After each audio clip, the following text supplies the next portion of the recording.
আমাদের সোদপুরে সিলেবাস খুলে গেছে। আমার তো খুব আনন্দ লাগছে, যেহেতু আমাদের একটু দূরে যেতে হতো, তা একদমই কাছে বাড়ির দোরগোড়ায় হয়ে গেছে।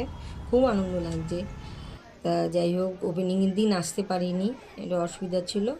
তা যার জন্য আজকে এসেছি। এসে এখানে এত ব্যাগের কালেকশান দেখছি, দেখে আমার খুব ভালো লাগছে, দারুণ লাগছে।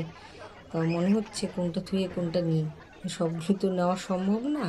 তা যাই হোক, এরকম দেখতে দেখতে একটা ব্যাগ নিয়েই নিলাম, বেশ ভালোই লাগছে।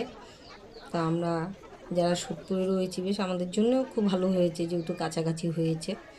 তো সিলেদার্স একটা দরকার ছিল আমাদের কাছাকাছি। তো বেশ ভালোই কালেকশান, ব্যাগের কালেকশানগুলো খুব সুন্দর সুন্দর। তা আমি এরকম দেখতে দেখতে একটা ব্যাগ নিলাম। এবার জুতো দেখবো, শু দেখবো, কর্তার জন্য একটা শু নেব। তা ব্যাগগুলি আগে দেখে নিই, ব্যাগের কালেকশানগুলো দেখে ব্যাগ নিয়ে শুটা দেখে